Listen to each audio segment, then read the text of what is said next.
it's like this weapon that they have, like they say that they use for the Hawaii fire. Yeah. The direct energy. The direct energy weapon, you know. So like they're saying like all of this stuff has been like developed over time, and they have them. They've had it like 20 years ago. Dude. Like that. It's crazy, man. It's a lot that we don't know. You know, so they use it as scare tactics, you know, because they slowly introduce it to us and introduce fear and keep us in that state.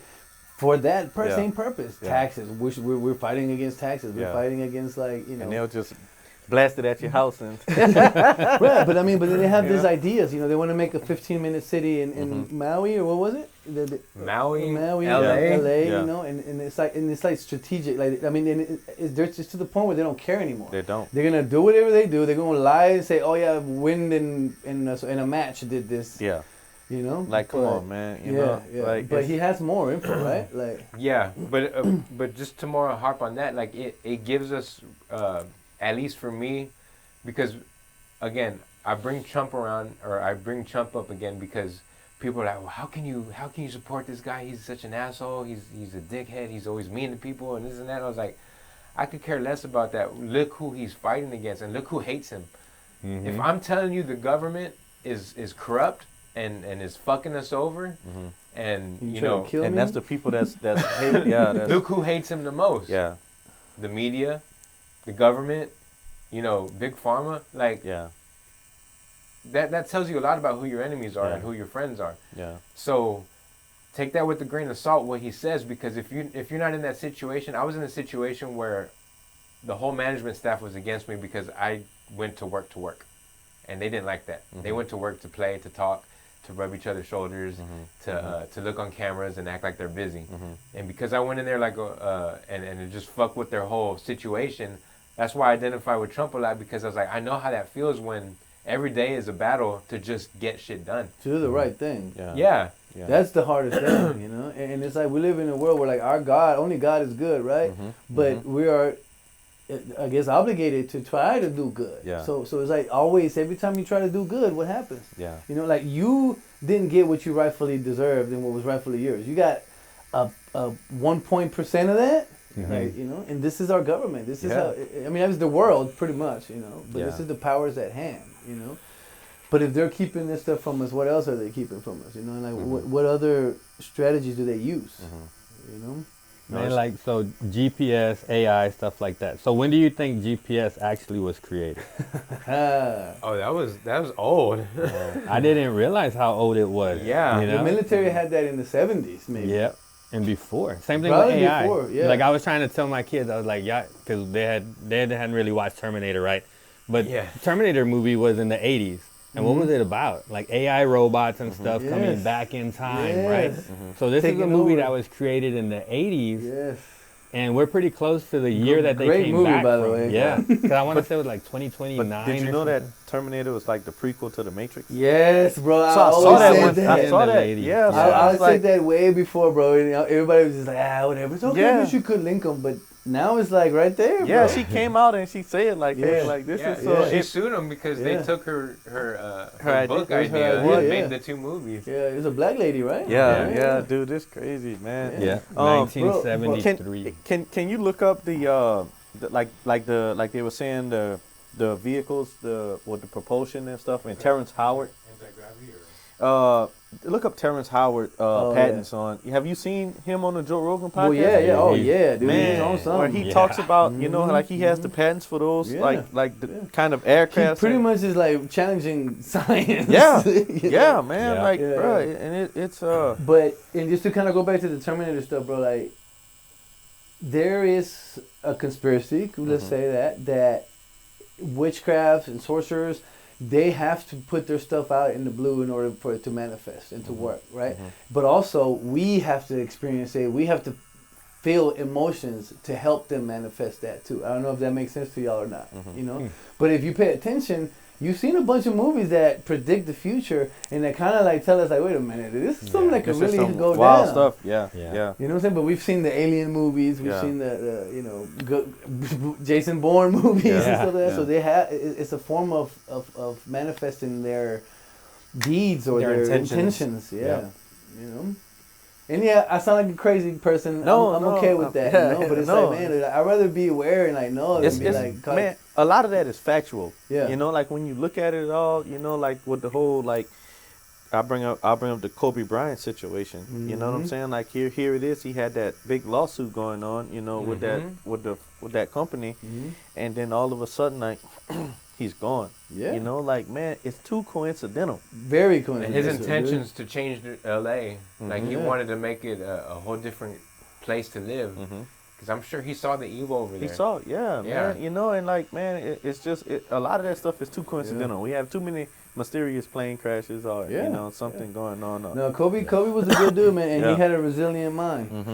Because it's like why would we not want to progress, bro? Why would we not want to make better for everybody? You know, and I don't know. To me, it's confusing and it's sad, you know, and it angers me. But this is a good way of fighting back. Getting together, and forming one another. You know, that's the whole intention of the podcast.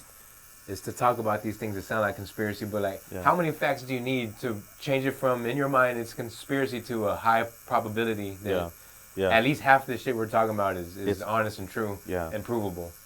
But, you know, that's when I'm like, all right, that's when you know, like, the Matrix is real. You know, like, they do just want to eat the steak.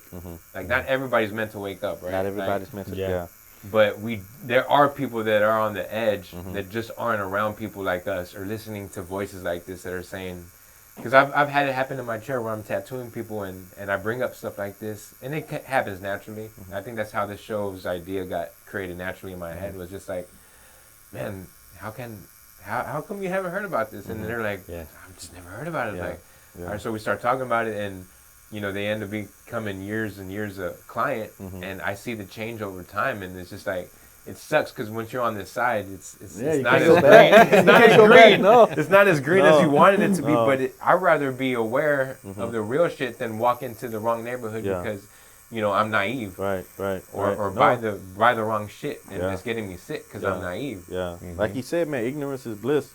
Yeah. So a lot of people just live in that. They prefer to just be in a little bubble, man. Yep, and not know. He pulled up that stuff you were talking about. Is this what you meant? Yeah, man. Well, he has like some of those patents on those, you know, propulsion systems, and you know, he holds apparently, I guess he holds a lot of patents. Yeah. You know, on stuff like that, man. I didn't know that guy was that smart. Yep. Yeah. And so have you watched him where he talks about, like, when he was in the womb, he kind of already was, like, thinking and knew he remembers his purpose being because in the womb. He remembered it from his past life. And that's a grace of God, bro. That's a gift. Yeah. And he only brings, when something goes public, then the patent has been cleared. So he doesn't bring, there's so many that he's waiting on that he can't roll out until like his patent is cleared. Then he'll bring it out to the public. Well, have you seen him in any movies lately? Nope. No. Well, he took a break from acting to do all this too. But he is getting backlash from other, because you saw him on Rogan after that episode. He got on with Brett Weinstein, who's the actual science. What is Brett Weinstein? He's a scientist in what he's trying to science. So he's rebuttaling a lot of Terrence's claims with, you know, I guess proven science over logic over time. Yeah. But I'm still in the camp with you, like, just because that's traditionally what you have been told, just y'all might have had a formula that was already flawed to start with. Yep. Yeah. And he's downplaying him the whole time, but doing it nice. He's like, and Terrence throughout that episode is just, well, yeah, but what about that? And just being a natural curious child, because Terrence is listening to him like he knows what he's talking about too. Yeah. And he shuts down Terrence a few times, but I don't still think that Terrence isn't onto something. Yeah. You know, just because like I've had it happen to me where I've had OG tattoo artists tell me, well, dude, you can't tattoo black skin with white ink. Why not? Yeah. And I do it. Yeah. And I've seen it healed. I was like, it's in there. Yeah. Yeah. But you told me I couldn't. Yeah. What if I never tried it? That's where the critical thinking comes into where, man. You know, you have to challenge these things. You got to challenge and you have it, to be able to be willing to say, okay, man, I was wrong about that. But I still had to try, you know? But it goes back to what I say, like our subconscious mind, because the way our generations brought us up, you weren't supposed to challenge thinking. No doubt. And this is what it is, man, that's what it is. And that's what you need to believe, right? And I think, so sometimes with my kids are young and they're into, you know, they watch all this, they learn all this different stuff that we didn't. So I always make sure I keep an open mind, right, and try to understand.